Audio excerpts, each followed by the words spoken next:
Nah, jadi ini ada perkembangan terakhir. Macron kelihatannya terkejut melihat apa yang dilakukan oleh Hamas, Iya. gitu ya, terhadap Baru 2 orang menyampaikan. sandera ini. Iya. Jadi saya nggak yakin, meskipun dia katakan dia tetap akan mengakui negara Palestina, tetapi sekarang matanya mungkin sudah mulai terbuka tentang kebiadaban dan kejahatannya teroris Palestina ini, gitu ya. Saya kira akan sulit gitu. Jadi kalau misalkan Hamas tidak meletakkan senjata atau melepaskan pemerintahan di Gaza, maka ya mungkin Macron bisa batal untuk mengakui negara Palestina. Artinya operasi militer sudah dipersiapkan. Kalau misalkan tidak ada perundingan lagi dalam beberapa hari ini, kelihatannya militer Israel akan beroperasi dengan skala penuh, gitu ya. Tidak lagi menahan ya. Israel ya mengejar waktu ini, mengisi waktu dengan menghancurkan infrastrukturnya Hamas. Kalau infrastruktur ya sudah hampir semuanya hancur. Ini ketemu lagi satu terowongan yang isinya persenjataan dan apa ya, penghubung antara Gaza Utara dan Gaza Tengah, dan ini sangat vital. Terowongan ini sudah dihancurkan juga.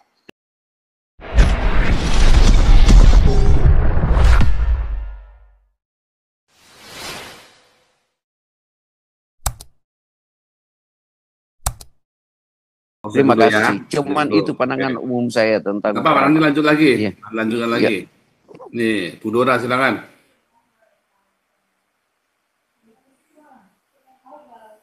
Lalu Pak Paul ya untuk menambahkan dari pendapat Opung Toba, Pak Teddy dan Pak Paul, kita bisa menarik kembali bagaimana propaganda perang Gaza ini. Kita tarik kembali sejarah historis dikala Daud mengalahkan orang Palestina. Ya, waktu itu Raja Saul mengatakan tidak mungkin Daud bisa mengalahkan orang Palestina ya, dan bahkan abangnya sendiri dan orang Israel. Tetapi satu akan kepercayaan Daud, dan dia ingin tetap bahwasanya Israel itu akan janji Tuhan itu nyata dan benar-benar ada. Daud memerangi orang Palestina. Kita tarik lagi cerita Holocaust. Kenapa cerita Holocaust itu terjadi? Ya, itu terjadi Holocaust itu pada tahun 1948, 70 tahun yang lalu, itu sekitar itu ya. Bagaimana Holocaust terhadap orang Yahudi di Hongaria dimulai, ya. Jadi proyek itu untuk mahasiswa di Holocaust, bagaimana mereka ingin memusnahkan orang Yahudi ya di daratan Eropa itu ya. Akhirnya di sini janji Tuhan itu terhadap bangsa Israel itu tidak bisa diubah ya. Kita tarik lagi sekarang perang di Gaza ya, perang di Gaza, Palestina melawan Palestina. Saya salut, Pak Teddy pernah bilang bahwasanya Benyamin Netanyahu, saya selalu seperti kata Pak Teddy, Pak Benyamin Netanyahu konsisten. Dia ingin menegakkan nasionalis Israel dan mempertahankan tanah perjanjian dan mempertahankan ya bangsa itu sendiri ya, dan memperlihatkan kepada dunia nyatanya janji Tuhan itu kepada bangsa Israel. Di dalam Holocaust itu sendiri, bahkan orang Kristen dulu banyak mencela hingga saat ini. Kenapa? Seperti di dalam podcast sama Bu Monik ya, pendeta itu yang mengatakan orang Yahudi itu sudah diludahi orang Yahudi itu menolak Yesus katanya. Nah, ini sama seperti Pak Paul yang minus dan minim akan ilmu sejarah teologi, memaparkan akan Alkitabiah itu kepada orang lain, kepada dunia. Banyak sekali. Sehingga propaganda inilah yang menarik Islam ini menekan orang Yahudi dan Nasrani. Tetapi firman Tuhan juga sudah katakan, akhir zaman itu pengetahuan bertambah-tambah. Ya, gempa bumi dan bangsa-bangsa marah. Itu akan terjadi. Pak Paul ini bisa menjelaskan, hanya saya singkat. Tapi janji Tuhan itu kekal. Selalu Tuhan dalam firman-Nya, janjiku kekal. Itu manusia tidak menyadari. Di mana sekarang propaganda? Ya, untungnya Eropa spesial. Saya tinggal di Austria. Kemarin terjadi lagi, ya, kebrutalan seorang Syria, ya, membunuh, ya, terjadi lagi. Ini membuka mata Eropa. Tapi yang saya mirisnya melihat Indonesia, ya, yang katanya negara demokrasi berdasarkan Pancasila, Undang-Undang Dasar 45, tapi rakyatnya minim wawasan dan ilmu, pengetahuan. Kenapa? Karena tetap saya katakan grup ini, makanya ada dikatakan di mana ada Islam, di situ ada kekacauan. Pak Paul kemarin menerangkan di dalam diakonianya bagaimana Kain dan Habel itu, Helal ben Sakar itu dimulai. Itu satu ilmu. Terus terang, bukan saya membanggakan Pak Paul. Belum pernah seorang pendeta membukakan sejarah dipadukan dengan teologi yang membukakan ilmu, wawasan, keimanan, ya, kepada orang lain.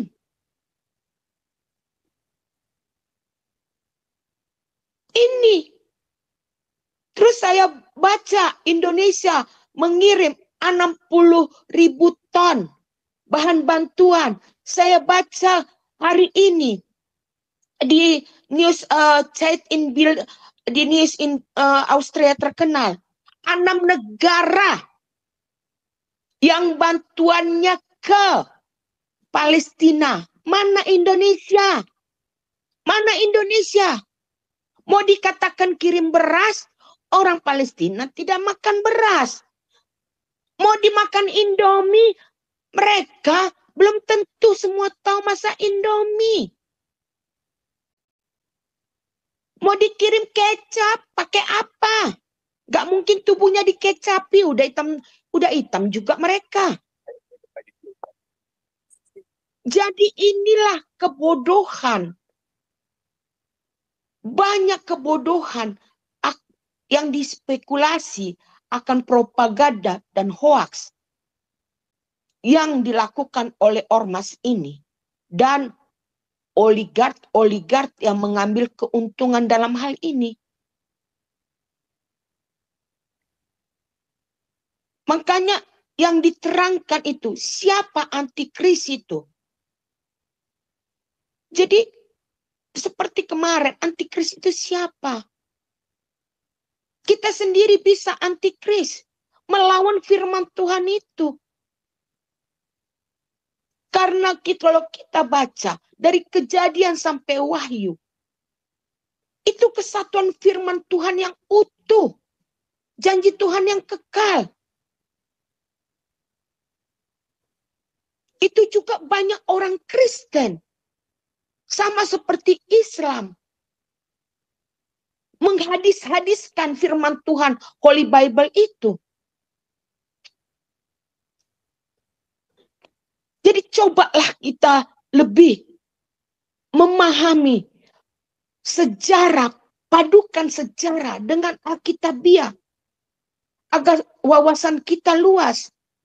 Kalau di Indonesia seperti Pak Andi, sama dengan Pak Andi katakan, Samiroto mau mampus-mampuslah di situ. Gitu ya. Yang penting kita selamatkan saudara kita masing-masing. Karena Indonesia susah diubah. 79 tahun loh, Agustus 80 tahun. Itu kalau seusia manusia, itu sudah menunggu ajal jamnya kematian. Berarti Indonesia tidak heran akan bubar. Udah banyak podcast yang menyatakan kalau Sumatera bubar itu lebih besar dari Jerman. Ya.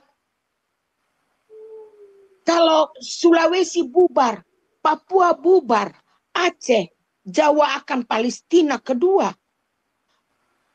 Nah, ini memang saya membawakan dua sisi dari Pak Prabowo. Positifnya. Dia ingin mempersatukan, menegakkan, tapi dia terjerat masih di dalam kungkungan oligark dengan ormas Islam ini. Ya. Jadi Indonesia itu akan, saya rasa kalau Pak Prabowo tiba-tiba terjadi sesuatu kesehatannya, ya, walaupun medisnya dia dikasih supaya sehat kelihatan, walaupun staminanya udah ini sangat minim.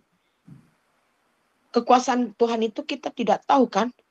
Bisa saja dia minggu depan masuk rumah sakit koma. Indonesia itu akan bubar. Makanya saya katakan, berani Dora, tidak 1 menit lagi Bu Dora, sudah 10 menit. Ya, Pak Ya, Paul, berani ya, tidak Pak supaya Prabowo jangan mengeluarkan kepanjangan. ormas agama ini? Ya. Lanjut. Ompong. Mana nih Ompong? Lanjut lagi Ompong. Mana si Ompong ini? Lanjut Ompong. Ya. Tes suara Pak Paul. Ya, betul. Jadi ini ada perkembangan terakhir. Macron kelihatannya terkejut melihat apa yang dilakukan oleh Hamas. Iya. Gitu ya, terhadap dua orang sandera ini. Iya. Jadi saya nggak yakin, meskipun dia katakan dia tetap akan mengakui negara Palestina, tetapi sekarang matanya mungkin sudah mulai terbuka tentang kebiadaban dan kejahatannya teroris Palestina ini, gitu ya. Jadi dia bisa jadi nggak jadi nanti ini Pak Paul gitu. Ataupun kalaupun jadi ya agak sulit gitu. Jadi sekarang Macron ini sekarang terjebak dengan apa yang sudah dia janjikan. Mau dia mengakui negara Palestina, dia akan dapat pukulan ya, dalam arti mata lu buta gitu. Masyarakat dunia akan berpikir seperti itu terhadap Macron, tidak melihat kebiadaban bagaimana kurusnya orang Israel yang ditahan oleh teroris Palestina ini ya. Saya sih udah nggak ragu-ragu mengatakan Palestina itu adalah negara teroris gitu ya. Jadi ini akan menjadi pukulan buat mereka. Nah, jadi nggak gampang juga gitu deklarasi yang mereka janjikan ini, meskipun dia bilang dia akan tetap mengakui, tetapi dengan syarat Hamas harus meletakkan senjata dan keluar dari pemerintahan yang ada di Gaza. Nah ini pasti akan sulit sekali untuk dilakukan oleh Hamas. Saya kira akan sulit gitu. Jadi kalau misalkan Hamas tidak meletakkan senjata atau melepaskan pemerintahan di Gaza, maka ya mungkin Macron bisa batal untuk mengakui negara Palestina. Itu dia Pak Paul, jadinya perkembangan yang terakhir. Nah, kemudian kita harus melihat juga ke depannya ini ya. Ke depannya ini bagaimana? Ya, artinya operasi militer sudah dipersiapkan. Kalau misalkan tidak ada perundingan lagi dalam beberapa hari ini, kelihatannya militer Israel akan beroperasi dengan skala penuh gitu ya, tidak lagi menahan ya, karena sekarang ini sambil menunggu waktu bagaimana hasil perundingan Steve Witkoff dengan Qatar dan yang lain-lain, Israel ya mengejar waktu ini, mengisi waktu dengan menghancurkan infrastrukturnya Hamas. Kalau infrastruktur ya sudah hampir semuanya hancur. Ini ketemu lagi satu terowongan yang isinya persenjataan dan apa ya, penghubung antara Gaza Utara dan Gaza Tengah, dan ini sangat vital. Terowongan ini sudah dihancurkan juga.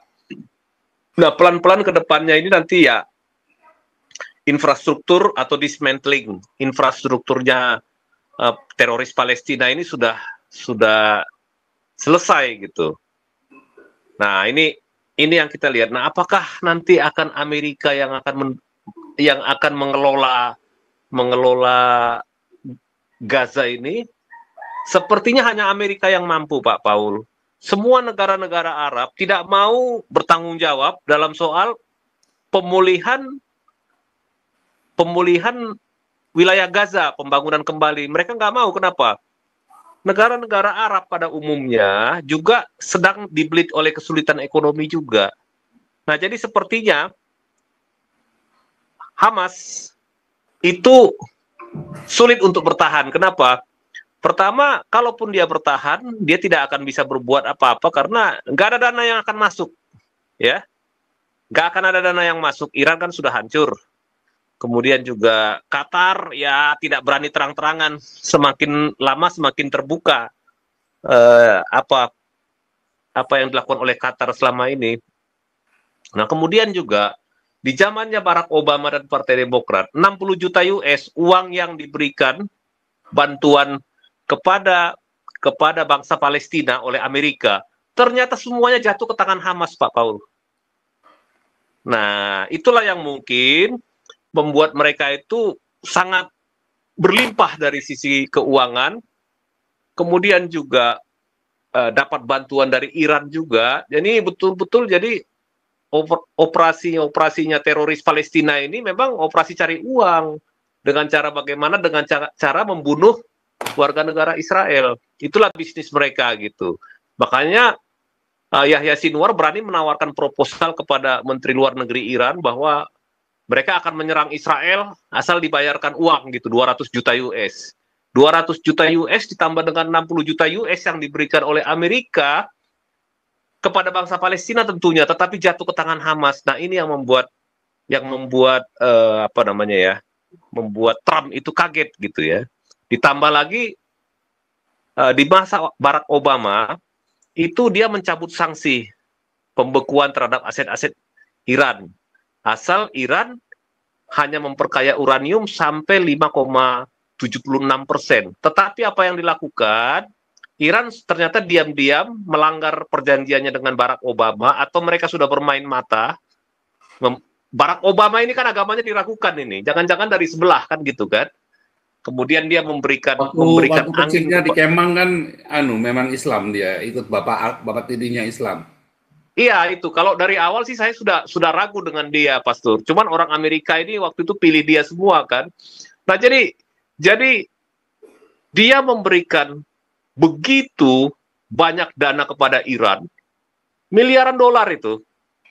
Itulah dana yang dipakai untuk mempersiapkan Hamas, Houthi, dan Hezbollah. Dan mereka dengan PD merasa yakin akan menang perang kali ini melawan Israel. Mulailah dibuat suatu big plan dengan rencana 7 Oktober ini yang akan dilanjutkan dengan perang propaganda yang akan menggiring seluruh dunia untuk menghancurkan Israel. Tetapi ya itu seperti tadi Pak Paul bilang, hasilnya adalah mereka sudah gagal. Nah, sekarang ini mereka sedang berusaha menggiring Israel ke arah perdamaian, Hamas selamat, tapi Sandra dibalikin, perang selesai, tetapi di waktu yang akan datang Hamas akan bangkit kembali, mempersenjatai diri dan menyerang lagi. Nah, mudah-mudahan Netanyahu dan Mossad tidak tertipu lagi sekali ini seperti sebelum-sebelumnya. Dulu mereka bisa menipu dan menekan Ariel Sharon, bisa menipu dan menekan Ehud Olmert, ya, Yitzhak Rabin, Ya mudah-mudahan kali ini Netanyahu tidak tertipu gitu ya. Ya terlepas dari waktu itu ya Ariel Sharon juga tertekan sama Partai Demokrat juga. Jadi Partai Demokrat ini kan selalu menggunakan suara kelompok-kelompok liberal dan kelompok-kelompok ini ya, kelompok-kelompok LGBT ini untuk memenangkan kontestasi politik. Ya sebenarnya peta politik di dunia barat ini hampir sama.